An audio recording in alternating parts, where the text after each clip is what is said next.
السلام عليكم البنات، كي دايرين؟ لاباس عليكم؟ بخير؟ احوالكم طيبه؟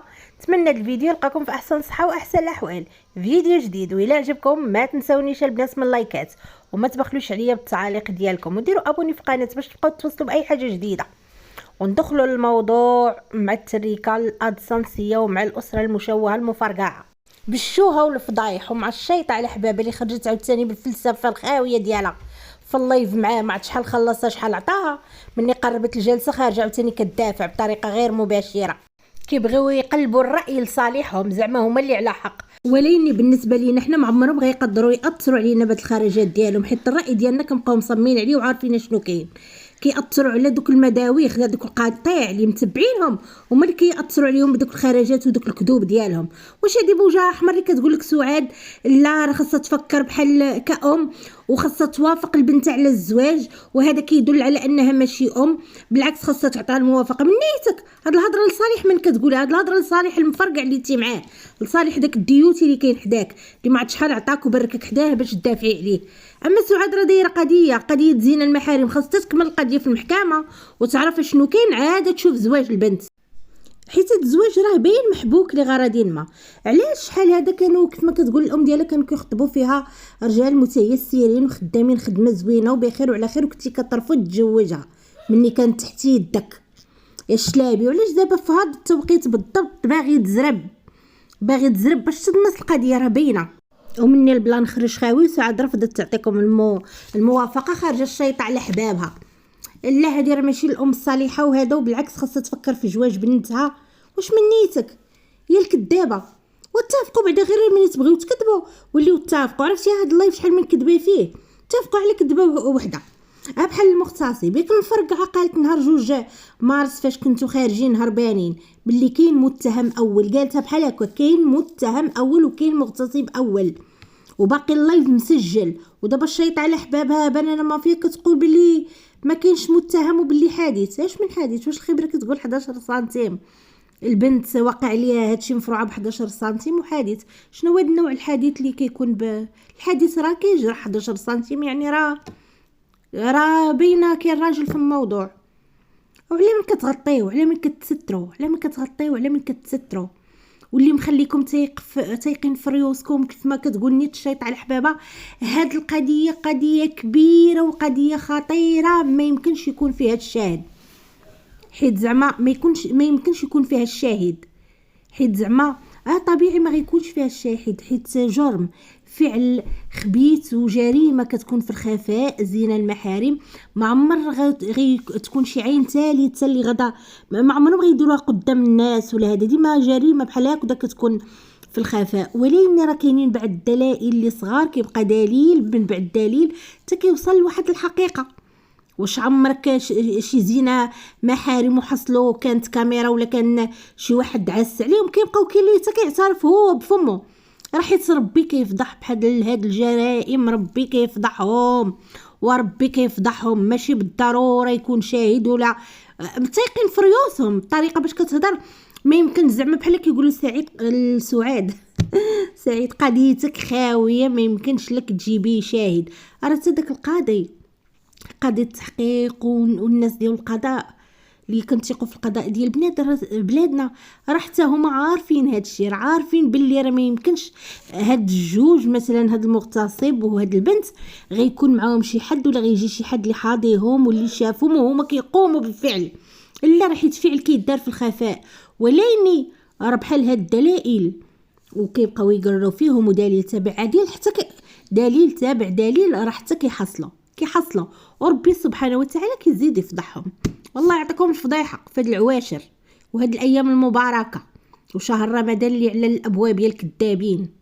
والشيطه على حباب هذاك الفيديو اللي كتهضري عليه ديال سعاد باللي كتشكر بنتها وكتقول عليها مزيانه ودابا بعدا ولات البنت خايبه، راه داك الفيديو قديم يا المكلخه اولا كتكلخي على عباد الله. الشيط على حبابك فيديو قديم. راه بالفعل البنت مني كانت مع امها ما كانتش بحال دابا، كانت البنت مؤدبه وكانت مزيانه، والفيديوهات ديالهم شاهدين عليهم. البنت ما زادت خسرت حتى جيتي نتي، عاده ولات مسخوطه الوالدين ولات ما كتسوى ما كتصلاح هي. وحتى هذا المشكل اللي وقع لها ديال زهير حتى جيتي، الاغتصاب كان قديم وليني هاد زهير اللي صيفتيها انت عنده باش تغطيو على المغتصب الحقيقي راه مني جيتي. والبنت قبل كانت المهم اللي كنا كنشوفوا بعينينا كانت مزيانه، الام يعني على نيتها لا شكرتها على داك الوقت راه كانت مزيانه. هذاك راه فيديو قديم. اما مني جيتي انت وجبتي داك المشعل راك شعلتي العوافي، كلشي اللي خرج للسخط اللي خرج صافي جيتي بالمشعل شعلتي، الله يشعل لك المشعل في القلب. والمفرقع باش تعرفوهم راهم كذابين عباد الله. فهاد اللايف عاوتاني هضره جديده، قال لك ما كانش في خبارو باللي البنت واقع عليها هادشي، حتى جات امها ودارت الخبره عاد هو عرف. ناري على كذوب كي داير، عاد هو عرف. هي في داكشي فاش البنت اعترفت وقالت لهم ها ودي راه كاين مغتصب على زهير باغيين يلبقوا لي القضيه كامله. ردوا البال، باغيين يلبقوا كل شيء. علاش باغيين يجوجوها ليه؟ صافي يديروا هو المغتصب، هو مول الفعله باش يضمسوا المغتصب الحقيقي اللي خاصهم يغطيو عليه باي طريقه. المهم قالب هضرته. وانت ما كنتيش عارف نهار المحكمه من عرفتي بنتك الخبره قالوا لك 11 سنتيم مفرقعه من اللور القدام خرج كتزغرت وكتشطح. واقول كنتي عارف حسن، ما كنتيش عارف خرج كتزغرت. شنو تقبلتي الموضوع بالزغاريت قلتي صافي. ويلي وحدي على كذوب كي داير. وياك كتقول الام عارفه، الام عارفه، دابا انت ما عارفش، اذا مني ما عارفش الام ما عارفاش. وشحال كذاب ومراوغ في الهضره ديالو كذاب. ضحكني ملي قال لك الدار عاوتاني الدار عامره عندنا بالبنات، كاينين بنات خويا والدار هاي عامره بنات وبناتي. لو كان انا مغتصب غيجيو والكليخ. واش خوتك اللي نفرض مثلا هاد القضيه ديال زنا المحارم لا غيكونوا عارفين؟ تقدر امك ولا ما غتكونش عارفه، الاب ديالك ما يكونش عارف. هاد الفعل كيكونوا عارفين وجوج مالي الفعله.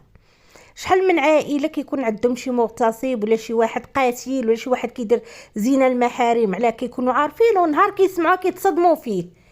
راه اكيد هاد الجرم راه عائلتك راه دابا كلشي كيردوا اللومه لسعاد وكيقولوا سعاد راه اكيد. علاش؟ راه حيت ما متوقعينش منك هادشي. راه هادشي دابا شكون اللي عارفو؟ انت ولا المفرقعه؟ نتوما بجوج اللي عارفين اشنو كاين. على نتوما هاد القضيه مثلا هاد الفعل ملي كتكونوا ديروه فيه كيكون خوك شايفك ولا امك شايفاك ولا باك، راه اكيد اكيد اكيد اكيد هاد الفعل بينكم بجوج ما غيكون عارف حتى شي واحد. يعني كل واحد في العائله كيهضر على نيته، وكلهم كيرجعوا اللومه لسعاد كيقولوا سعاد اش دارت. سعاد اللي كانت عايشه معاكم وكانت كتشوف شي حوايج اللي مثيرين للشك وما كانتش كتقدر تهضر، ومني كتهضر كتقمعوها وكتبغيو ترجعوها للسطيح. تتاحت لها هاد الفرصه ديال البيدوفيل ديال خوك المغتصب. ايوا وعاد تفرقعات الرمانه. ومازال التحقيق مستمر وما خفيه كان اعظم. يعلم الله داكشي اللي باقي مخفي وما عارفينوش اشنو غيتفرقع علينا في الاخر. الله يسر البنات وصافي مع هاد العائله المشوهه. واخا كتبغيو تبينوا لنا ديما كيبغيو يبينوا البنات بلي راه تايقين في ريوسهم وما خايفينش وما مسوقينش وبلي سعاده مسطيه وكتخربق ووصلت راسها لهاد الحاله، راه مضروبه فيهم حتى سكتت. الخلعه طلقي مني راه مخلوعين ومضروبه فيهم حتى سكتت. غتشوفوا اللايف ديالو نفس ارتبك كيبقى يهضر على موضوع الدليل. وقلتو الدليل ديما كيبغي يستفز القنوات على الدليل. والو هضرتو خاويه. اولا كيبدا بديك الاسطوانه ديال سعاد ما تهلاش في بناتها وتكرفست عليا وما كنت معذب مع ديك الاسطوانه اللي طيب لينا بها غنقول لك دراسي وطبنا بديك الاسطوانه صافي وجبنا حتى الدليل. لا تبقى تهضر باش غادي نتيقوك يلا. وكتكذب على سعاد هادشي ما كاينش. يلا وحيده لنا من فهمنا، سير تتقلب لينا على الدليل. بحال الشيطان حبابه بنانا ما في غداك تعيط على زهير وقلب عينيك الصغيره الهبيله. اجي واش تي بصح نيت ضربنا وقلتي غتمشي عند ماما كتلقاو البروشه مصينا قبل اللايف بحال حنا غنثيقوا فيهم الكذابين. واش بصح نيت قلتي باللي ضربنا؟ قلت لا انا نمشي عند ماما لا ما نمشيش. وتماك فين كاينه مضاربه؟ وانت شكون قالك ماماك باغاك؟ ابقاي عندو ما بقاي ما تمشيش. انت راك تفورماطيتي على دعاوي بلا ماماك راه تخاف منك. راه يصيفطوك لها تولي تجسي على وتجيبي لهم الخبار. ما فيهاش الثقه. حاشاكم البنات راه هاد جوج مسخوطات سعاد خصها تحسب راسها خراتهم. حاشاكم ماشي ولداتهم. ما حاشا هادو يكونوا بنات. ويلي وحدي تقول عدوتهم اللي ولدتهم ماشي امهم. والله البنات انا هاد المسخوطات حتى كيبغي قلبي يحن شويه ولا هذا.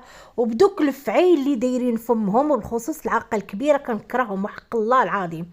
خرجت فمها الفحش ومازال هاد القضيه ديال زنا المحارم نهار غتثبت خلاص شي وحده كتخون الام ديالها ودايره في هاد الحاله وما بغاش تعترف وما باغاش زعما راه نهار غتثبت عليهم هاد القضيه راه عاوتاني فضيحتهم بقلاقل.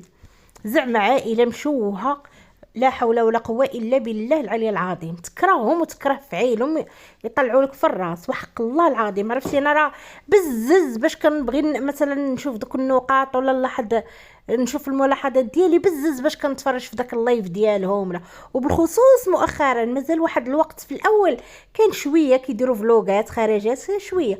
عرفتي دابا راه صافي خسروا حماضو كتدخل كتخرج مريض حيت كتلقى غير الكذوب وغير المراوغات ودوك الاساليب الملتويه صافي. وديك الاسطوانه ديال ما كانتش مهليه وكان سروالي مقطع وبلغتي مقطع وما كانتش كتشري ليا ما كتبقى عارف مسعود من مسعوده ما بقينا عارفين الراجل من المراه. ايوا صافي ديك الاسطوانه اللي طبخ لينا بها مخيخنا. ولا حول ولا قوه الا بالله العلي العظيم. البنات هزوا كفوفكم لله اللي متبعين هذا الموضوع وقولوا الله يبين الحق الله يغلب الحق. حنا ما من جهه حتى شي حد حنا بغينا الحق يبان كيف ما اثروا علينا وكيف ما مرضونا وكيف ما واحد الوقت تعاطفنا معاهم واحد الوقت بكينا معاهم واحد الوقت كنا كنتيقوهم حتى عرفناهم على حقيقتهم. من حقنا الله يبين الحق الله يبين فيهم العلامه يا ربي يا ربي يا ربي. ايوا البنات وبسلام عليكم فيديو اخر ان شاء الله. خليتكم الراحه والطمانينه والسلامه وراحه البال. تسلم عليكم.